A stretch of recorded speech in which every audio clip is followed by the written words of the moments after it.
A little girl sat tied in the back of an old pickup truck at a lonely desert rest stop. Her small wrists were bound so tightly with rough rope she couldn't even lift her hands to wipe away her tears. Dozens of travelers walked past her without noticing a thing. Not one person realized the danger, hidden right in front of them. Her captor stood only a few feet away, pretending everything was normal, watching. She didn't scream for help. The man who took her had warned her what would happen if she made a sound. But deep inside, something refused to let her give up. She had one chance left. One tiny signal no human would ever notice. She tapped her heel once, twice, against the metal truck bed. A sound softer than a heartbeat. Too quiet for humans to detect. Too small to matter. And somehow, 15 police dogs heard it. Their ears snapped upward. Their bodies stiffened. Their handlers struggled to understand what was happening. Then, without a single command, all 15 German shepherds sprang into action, sprinting straight toward her truck. Something was terribly wrong, and only the dogs knew it. What happened next would change everything. Before we continue, if you're loving this story, please hit that subscribe button and let me know where are you watching from. Drop your country in the comments below. I love seeing how far these stories reach. The desert stretched endlessly in every direction. A vast ocean of heat shimmering under the late afternoon sun. The highway cut through it like a quiet, lonely river of cracked asphalt, stretching toward a distant horizon that seemed to swallow the world whole. Cars came and went, their engines humming softly. Everything about this rest stop felt ordinary. A couple of travelers rested in the shade of a vending machine awning, sipping warm drinks without a care. A family unloaded snacks from their SUV, their children laughing and running in the open space. It was peaceful, calm, and painfully unaware of the nightmare unfolding just yards away. At the edge of the parking lot sat an old white pickup truck. Rust clung to its sides like dried blood, and its back tires rested in the sand as if it had been abandoned long ago. To anyone passing by, it seemed forgotten, worthless, not worth a second glance. But inside the truck bed, hidden behind the sun-faded metal walls, lay a little girl. She was curled tightly in the back. Dust smudged across her cheeks and matted into her hair. Her camouflage pants were twisted beneath her. Fear clung to her like a second skin, suffocating and inescapable. Every time she dared to move, the rope tightened. Every breath felt like it might be her last. She listened carefully to the world around her. Footsteps on gravel. Doors slamming shut. Car engines humming to life. Voices calling out too far away to reach her. Too distant to help. She wanted to scream. She desperately wanted to call out. To beg someone, anyone, to look in her direction and see her. But the moment she opened her mouth, her throat seized. The sound died before it could even touch her tongue. She couldn't risk it. She couldn't let him hear her. The man who had taken her stood just outside the truck. She could hear him pacing, muttering to himself, pretending to tinker with the engine, like the truck was just broken down. He had warned her with a cold, terrifying certainty about what would happen if she made noise. She had seen the cruelty in his eyes. She believed every word. But even trapped, even silent, even paralyzed by fear, something deep inside her refused to surrender. She scanned the rest stop frantically, desperately searching for one break in this nightmare, one tiny opportunity. And then she saw them. 15 German shepherds. Police dogs. Strong, disciplined, powerful. Some rested in the shade beside their handlers, their tongues hanging out in the heat. Others sat alert, watching the highway with sharp, precise focus. A few lay completely still, but their muscles rippled with contained energy. Every single one of them radiated a strength and intelligence she had only seen in the canine training videos. She'd watched online videos that had taught her that these dogs could hear what humans couldn't, that they could sense danger, that they were trained to protect people. She knew police dogs could help her. If only she could somehow reach them. Her heart pounded so hard she thought it might burst through her ribs. Her hands trembled uncontrollably. She didn't have a voice. She didn't have freedom. She didn't have hope, or so it seemed. But she had one tiny chance. One barely audible signal. And she was about to take it. The little girl pressed her back firmly against the cold, unforgiving metal of the truck bed. She steadied her breathing. She gathered every ounce of courage left in her small body. And then she tapped. The desert stretched endlessly, indifferent to human suffering. Heat waves shimmered off the cracked asphalt of the rest stop parking lot, creating the illusion that everything beyond was melting into nothing. The late afternoon sun hung bloated and merciless in the pale sky, casting long shadows that seemed to mock the ordinary activities happening below. A couple sat on a bench beneath the vending machine awning, sipping cold drinks and watching the highway. A family unpacked sandwiches from their SUV, children darting between vehicles in carefree play. A trucker dozed on a concrete step, his phone forgotten in his lap. To every person at that rest stop, it was just another mundane stop on a long journey. Just another moment in an unremarkable day. None of them noticed the old white pickup truck at the edge of the parking lot. Its tires sank slightly into the sand, as if the earth itself was trying to reclaim it. To anyone passing, it was nothing, just another abandoned vehicle left behind by an owner who no longer cared. Inside the truck bed, hidden from view by sun-faded metal walls, the little girl lay curled against the cold floor. She hadn't moved in hours. The rope around her wrists had long since rubbed her skin raw, creating a burning sensation that accompanied every minute of her captivity. Her white shirt, once clean, was now stained with dust and dirt. Her camouflage pants were twisted uncomfortably beneath her. Every muscle in her small body trembled with exhaustion and terror. She could hear the sounds of freedom just beyond the metal walls. A world completely unaware that she existed, let alone that she was trapped mere feet away from help. Her throat ached with the weight of screams she couldn't release. The man's warning echoed in her mind, that cold, certain voice, promising unspeakable consequences if she made a sound. She believed him. She had seen his eyes when he said it, and there was no mercy in them. But silence was also a kind of death.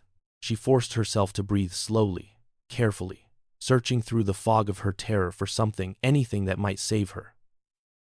And then she remembered the videos. The K9 training videos she'd watched late at night on her phone. Videos that showed police dogs detecting drugs in luggage, finding lost children in forests, sensing danger that human eyes couldn't perceive. Dogs that could hear frequencies no person ever could. Her trembling hands moved slightly, metal groaning beneath her weight as she shifted position. With agonizing slowness, she pressed her bound wrists against the rough metal bed of the truck. The rope tightened, biting deeper into her skin, but she didn't stop. She scraped, just once. A sound softer than breathing. A whisper so faint that the family laughing nearby never paused their conversation. The trucker didn't stir. The couple sipping their drinks heard nothing. But 100 yards away, 15 German shepherds froze simultaneously. Their ears snapped upright. Absolute focus. The handlers felt the change instantly. A vibration running through their partners. A collective awareness of something wrong. They exchanged confused glances, searching for a command that would explain this unified alert. Then Max, the veteran K9, gave a low, urgent bark. Without waiting for permission, all 15 dogs turned as one. Their heads locked onto the pickup truck. And at that moment, the rescue began. Max's bark cut through the desert air like a blade. It wasn't aggressive. It wasn't a playful alert or a routine warning.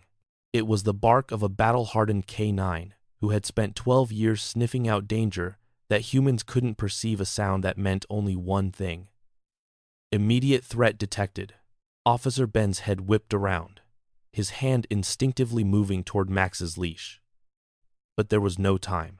All 15 German shepherds erupted simultaneously, as if someone had ignited a fuse beneath them all at once. They lunged forward with a ferocity that shattered the peace of the rest stop. Sand exploded beneath their paws.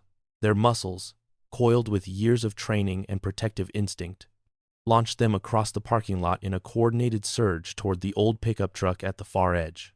"Max, heel!" Ben shouted, his voice swallowed by the thunder of 45 pounds of dog repeated 15 times. The command went unanswered. No dog obeyed. No handler had given the signal. This wasn't a trained exercise or a practice drill.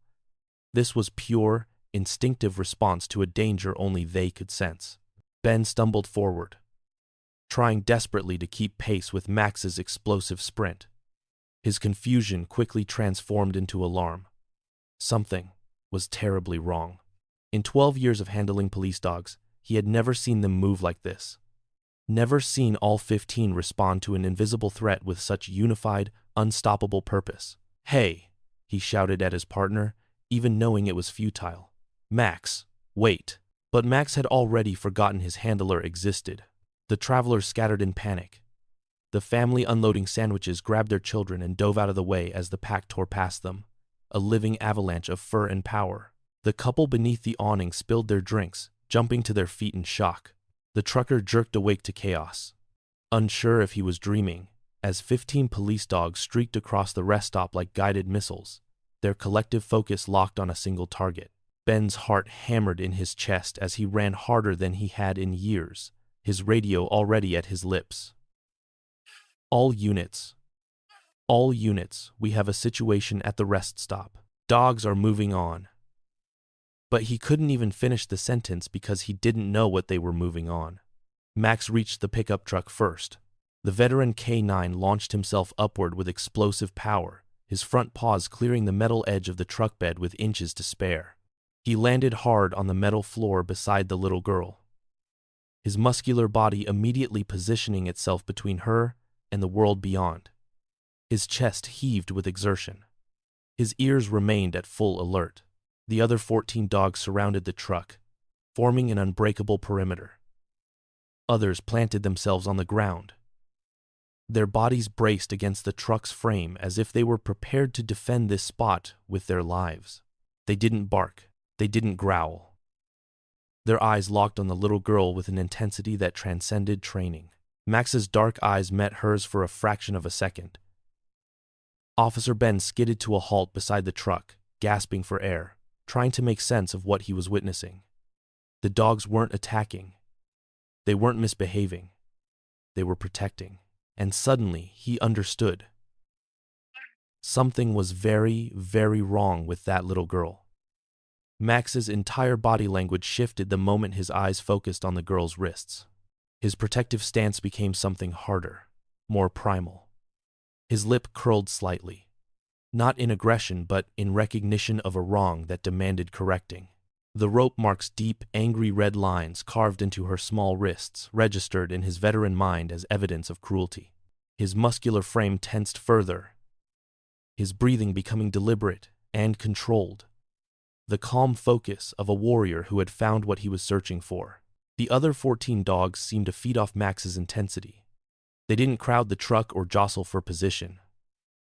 They formed an impenetrable wall, some standing on their hind legs, with their paws pressed against the truck bed's edge.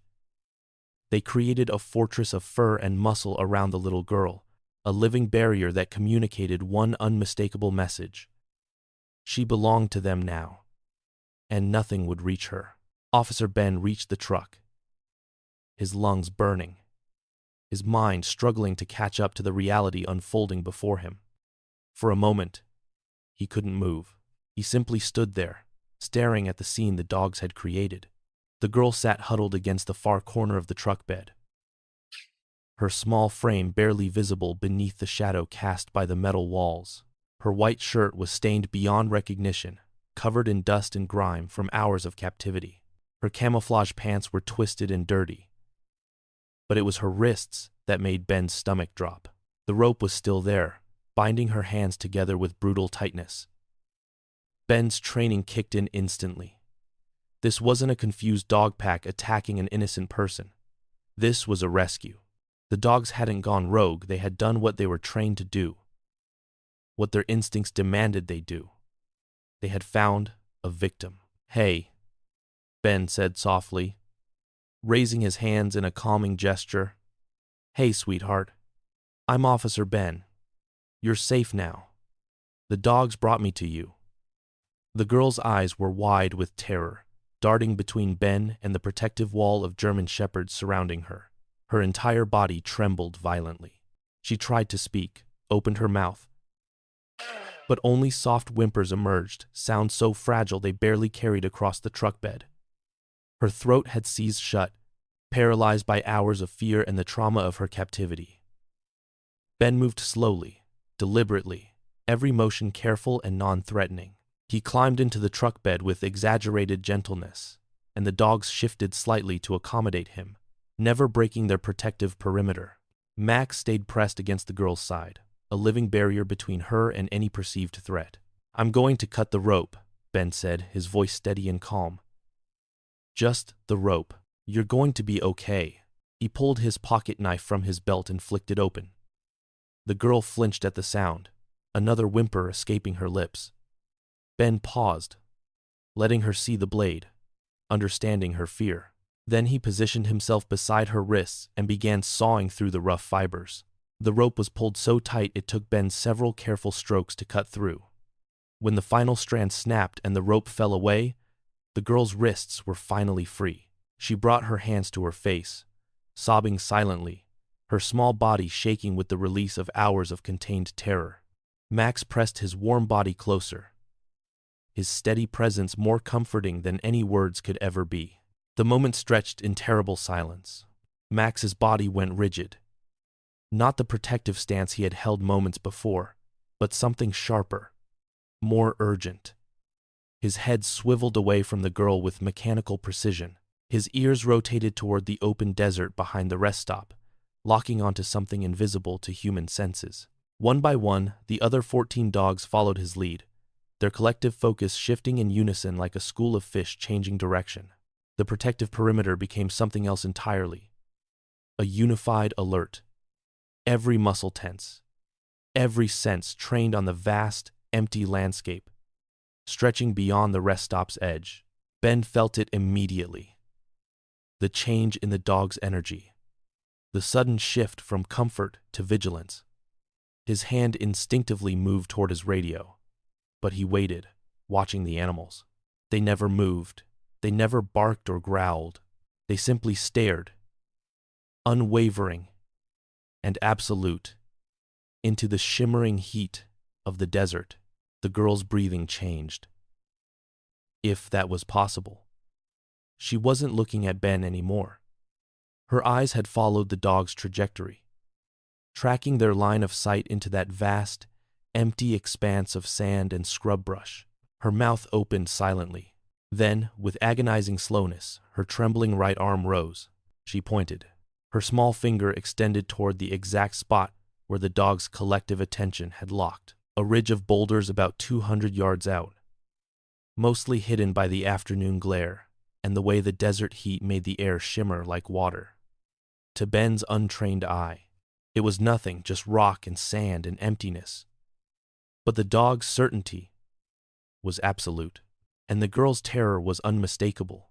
Ben's mind made the connection with chilling clarity, probably timing his return for when the rest stop traffic thinned in the early evening. The girl had been bait left here as a temporary holding point while he scouted, planned, prepared to move her again. The dogs had disrupted everything, but he was still close enough to monitor his prize, still close enough to think he could retrieve her. Ben's jaw clenched. He raised his radio to his mouth. "All units, we have an active threat in the vicinity of the rest stop. Possible suspect hiding in the boulder ridge 200 yards northeast. All available personnel, respond code 3. The radio crackled back with confirmations. Within seconds, officers emerged from their vehicles across the rest stop. They didn't rush chaotically. They moved with tactical precision, understanding they were now part of a hunt. The dogs led the way. Max jumped down from the truck bed, with Ben following close behind. The other 14 formed a loose arc, their bodies low, their movements controlled. The handlers struggled to keep up as the pack moved across the open desert, guided by scents and sounds that human technology could only approximate. Officer Ben jogged alongside Max, watching the veteran K9's body language with intense focus. Every shift in Max's ears, every slight change in his stride, was a signal. The dogs weren't rushing blindly. They were reading a story written in molecules and memory, following a trail that led directly toward the ridge where the girl had pointed. Behind them, uniformed officers fanned out across the sun-baked perimeter, their hands on their weapons, their eyes scanning the distant rocks. The desert, which moments before had seemed peaceful and empty, had revealed its danger. And somewhere out there, hidden among those boulders, the kidnapper was about to discover that he had made a grave mistake. Max's nose touched the sand, and everything else became noise. The veteran K9's body language transformed into pure focus. His breathing changed, became deliberate and methodical, drawing in molecules of scent that told a story only he could read. His eyes narrowed, his pace slowed not from hesitation but from concentration, from the need to parse every detail embedded in the desert floor. Behind Max, the other 14 dogs moved in tactical formation, their handlers struggling to keep pace as the pack navigated the treacherous terrain. The sand beneath their paws held prints deep, fresh boot prints that cut through the desert in a deliberate path leading directly toward the boulder ridge. Not running, not panicked, walking with purpose, with confidence. Officer Ben followed Max's line, watching the dog's ears rotate and adjust with each step. Ben said into his radio, "Multiple scent sources. Tracking now." The prince led them across the open desert to a cluster of low shrubs and rocks about 150 yards from the rest stop's edge. It was the perfect vantage point, elevated enough to see the parking lot clearly, sheltered enough to remain hidden from casual observation. Max stopped abruptly, his body locked in alert position. Ben's trained eyes swept the area and found them almost immediately. A plastic water bottle lay half buried in the sand, still cool to the touch when Ben carefully lifted it. Not abandoned hours ago. Recently discarded. Whoever left it had done so with the assumption they'd be returning for it. Beside the bottle, caught on a sharp rock, was a piece of torn fabric, dark cotton, still bearing the faint outline of a body that had recently pressed against it. The sweat stains were fresh enough that Ben could smell them. Then he saw it. A depression in the sand roughly the size of a crouching man. Deep indentations where someone had settled into position, weight distributed for prolonged observation. The dirt around it was disturbed, in a pattern that told a story, back and forth movement, adjustments for comfort, multiple return visits. Whoever had been here had been watching, returning repeatedly to check on the truck and the girl trapped inside. Multiple visits, Ben muttered, keying his radio.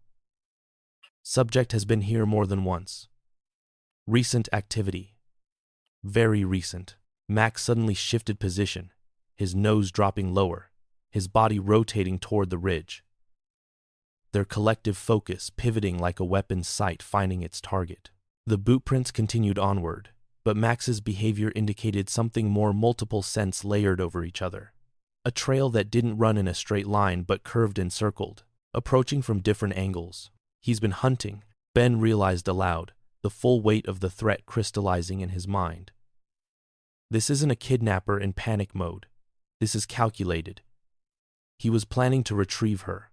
He's been circling back, timing his approach, waiting for the rest stop to empty out. The pattern the dogs revealed was the work of a predator. Not desperate or confused. Methodical. Experienced. Someone who had done this before. Max gave a low, urgent bark and surged forward toward the ridge. His message clear. The threat hadn't ended. It had only paused. The kidnapper was still hunting, and he was close. The girl sat in the shade of a paramedic's van, wrapped in a silver emergency blanket despite the desert heat. A medic was checking her vital signs, speaking in gentle, reassuring tones that seemed to come from very far away. She wasn't hearing the words. She was somewhere else entirely. Back at the park, 3 days ago, She could see her mother sitting on a bench, phone in hand, distracted for just a moment. The afternoon sun was warm and safe on her skin. She was chasing a butterfly near the playground equipment when the man appeared. He was ordinary looking. Forgettable. The kind of man you wouldn't notice twice. But his voice was soft and urgent when he knelt down beside her. "Hey, sweetie. I need your help," he said. "My puppy got hurt, and I'm scared. Can you help me find him? He's just over by the trees. Your mom said it was okay." She hadn't questioned it. At 7 years old, the thought of a hurt puppy was unbearable. She wanted to help. She wanted to be brave. She took his hand, and they walked away from her mother's sightline, away from safety, away from everything. The trees were farther than she expected, and then suddenly, they weren't walking anymore. She was being lifted, carried, her screams silenced by a hand over her mouth. The puppy didn't exist. It had never existed. She understood that now, in the way children understand the cruelest deceptions all at once, with devastating clarity. She woke up in the truck bed. The man's face appeared above her, his expression cold and certain. His words came slowly, deliberately, each one designed to embed itself in her memory forever. "If you scream, if you make any noise at all, I will hurt your mother. I will find her. I have her face memorized, and I know where she works. Do you understand me?" She nodded, tears streaming silently down her face. The threat wasn't a lie. She could see the certainty in his eyes. He meant every word. The rope around her wrists had come next. Hours had passed. Endless hours of silence and terror and the weight of absolute helplessness. But then, lying there in the darkness of the truck bed, waiting to die, or worse, a memory had surfaced. Late nights on her phone when she couldn't sleep, videos about police dogs, a documentary about canine training that showed how German shepherds could hear frequencies 40 times higher than human hearing, how they could detect danger before humans ever could, how they were trained to respond to the smallest signals. She had one chance. One tiny sound that a human captor would never hear but that a dog might. The medic's voice pulled her back to the present. "You're doing great, sweetheart. You're safe now." But the girl wasn't watching the medic. Her eyes were locked on the ridge, where movement suddenly erupted among the rocks.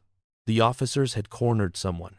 A man emerged from behind a large boulder, his hands raised, his body language screaming panic and guilt. He was nervous, sweating, making sudden jerky movements that sent the dogs into heightened alert. All 15 K9s surged forward, forming a tactical perimeter around him, their combined focus like a spotlight burning through his flesh. But Max didn't move the same way the others did. The veteran K9's ears rotated, his nostrils flared. For a fraction of a second, he investigated scent, body language, threat assessment. Then Max turned away with absolute certainty. His body language shifted from attack ready to dismissal. This wasn't the kidnapper. Officer Ben saw Max's reaction and keyed his radio. The search continued. The real predator was still out there, still hunting, and the girl's memory held the key to finding him. The dogs froze in unison. Max's head rotated toward the highway with mechanical precision. The other 14 followed instantly, their collective attention snapping toward a distant sound that human ears couldn't yet perceive. A rumble, rapidly growing closer, the distinctive pitch of an engine being pushed hard across the desert. The dogs' bodies went rigid, their ears swiveled in synchronized perfection. Officer Ben heard it a moment later. The sound of an engine redlined, tires eating asphalt, a vehicle in desperate motion. A black SUV erupted from the highway onto the rest stop access road, moving with reckless speed. It didn't slow down. It didn't follow the normal parking patterns. It accelerated directly toward the cluster of vehicles and personnel gathered around the white pickup truck, as if the driver could simply plow through them and reclaim what he believed was his. "Move! Move!" Ben shouted, pushing officers out of the SUV's trajectory. The vehicle skidded to a violent stop in a cloud of dust, its rear end fishtailing before the driver jerked it into position. The doors flew open. The man stepped out. He was tall, muscular, with the kind of cold confidence that came from someone who had never faced real consequences. His eyes scanned the scene with predatory calculation. The officers, the dogs, the girl huddled in the shade of the paramedic's van. When his gaze found her, his face twisted into a smile. It was wrong. Completely, utterly wrong. Not warm or human. An expression that didn't belong on a human face, the smile of something that wore a man's skin but had never truly understood what it meant to be human. The girl's body convulsed with terror. A whimper escaped her throat, the same fragile sound she'd been unable to produce since her kidnapping. Recognition was written in every molecule of her being. This was him. This was the man who had stolen her from sunlight and safety and replaced it with rope and fear. Officer Ben stepped forward, his hand on his sidearm, his voice steady despite the adrenaline screaming through his veins. "I'm going to need you to get back in the vehicle, now." The man laughed. "That's my merchandise you got there, officer," he said, his eyes never leaving the girl. "And you've made a very serious mistake. That one," he gestured dismissively. "She's not the only one. There are 3 more like her in a storage unit 40 miles south. 3 more that nobody even knows about yet. And I've got partners, good partners, connected partners. You think this ends here?" He spread his arms wide, his smile widening. "This doesn't end. This is just the beginning." The words landed like physical blows. A criminal network. Multiple victims. Others out there, still trapped, still waiting. From the paramedic's van, something broke inside the little girl. "No." The word tore from her throat, raw and desperate, her voice finally forcing itself past the paralysis that had held it captive for 3 days. She was screaming now, her small body trembling violently, every ounce of her terror and pain pouring out in sounds she had been forced to hold back for far too long. "Please, the dogs! Please, the dogs!" The kidnapper's expression changed. For the first time, uncertainty flickered across his face as he watched the girl's desperation, heard the power in her voice, and saw 15 German shepherds begin to move. He had made his final mistake. The kidnapper moved. It was a single motion, a lunge toward the paramedic's van, his hand reaching out as if he could simply pluck the girl from safety and drag her back to his SUV. His face had hardened into a mask of pure predatory intention. Whatever uncertainty had flickered across his features moments before had been replaced by absolute determination. He never made it 2 steps. Max launched from the truck bed with the explosive power of 12 years of training and protective fury compressed into a single, perfect strike. The veteran K9's body became a weapon, all 65 pounds of muscle and bone, in righteous violence aimed with surgical precision. He didn't bark. He didn't waste energy on intimidation. He moved like vengeance itself. The other 14 German shepherds erupted simultaneously. They came from all angles, a coordinated assault that left no escape route, no gap, no mercy. Their movements weren't the chaotic violence of angry dogs.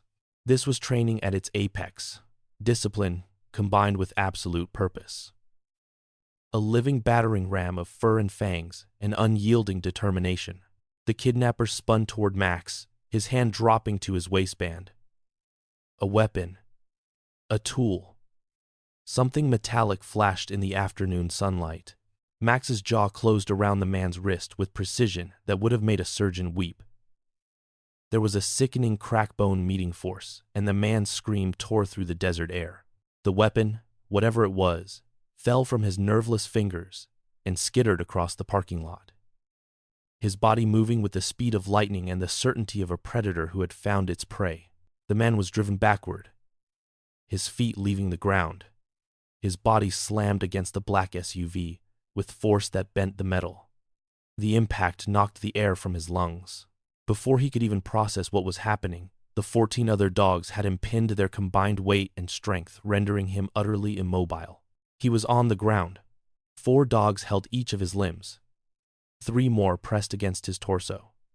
Max stood on his chest, one massive paw on each shoulder, his jaws inches from the man's face. The kidnapper's eyes went wide with the realization that he wasn't dealing with an opponent he could negotiate with or threaten. He was facing something far more primal and far more final. Officer Ben was already moving, his training overriding the adrenaline coursing through his system. He grabbed the man's right hand, the one with the broken wrist, and wrenched it behind his back. The kidnapper screamed again, a sound of pure pain and desperation. The handcuffs clicked closed. "You have the right to remain silent," Ben began, his voice steady and professional despite the chaos swirling around them. "Anything you say can and will be used against you in a court of law." The kidnapper's face twisted, his breath coming in ragged gasps. Max remained on his chest, keeping the full weight of the canine's body pressing down, immobilizing him completely. The man's eyes locked on Ben's with an intensity that transcended simple hatred. "It's not over," he rasped, blood trickling from the corner of his mouth. "You don't understand. You don't know what she is. She's not just—" "Shut up," Ben said coldly. "You have the right to an attorney." But the man's cryptic words hung in the desert air like a curse, unanswered and deeply, profoundly wrong. The medic wrapped a warm blanket around the girl's shoulders as she sat in the back of the ambulance, her small body still trembling, but no longer paralyzed by fear. Officer Ben sat across from her, his notebook open, his expression gentle but attentive. The girl's eyes were red and swollen from hours of silent terror finally released into desperate screams. She began to speak. Her voice was hoarse and fragile, like something that had been buried and was only now learning to breathe again. She explained everything, the park, the lie about the hurt puppy, waking up in the truck bed with the man's chilling threat wrapped around her like chains. But when Ben asked how she knew to make the signal, something shifted in her expression. Through her tears, a faint spark of pride emerged. "I watched videos," she said quietly. "On my phone at night. Videos about police dogs. How they can hear things people can't. How they're trained to protect people." She paused, her voice strengthening slightly. "I tapped my heel. I scraped the rope against the metal. I knew if anyone could hear me, it would be them." Officer Ben felt something catch in his chest. A 7-year-old girl, bound and terrified, had saved herself by remembering something she'd learned from a screen in the safety of her bedroom. Knowledge had become her lifeline. His radio crackled to life. "Ben, we've got something back here." Officer Martinez's voice came through, tinged with urgency, and something else, shock, perhaps. "Behind the ridge. You need to see this." Ben excused himself and jogged toward the boulder ridge where Martinez stood, her face pale. What she had discovered made Ben's blood run cold. 3 additional sets of rope, coiled and ready, zip ties, dozens of them, and footprints, small footprints, multiple sets, size patterns consistent with children. "At least 3 other victims," Martinez said quietly. "Recent activity. Days old at most." Before Ben could respond, dispatch crackled through every officer's radio. "All units. We have a second vehicle spotted heading back toward the rest stop location. Dark sedan. All-being person. Dark sedan." Matching the description of a secondary suspect vehicle reported in connection with the case. ETA. Approximately 6 minutes. The threat wasn't contained. It was multiplying. Ben's jaw clenched. This wasn't a single kidnapper operating alone. This was an organized network. And one arrest hadn't dismantled it.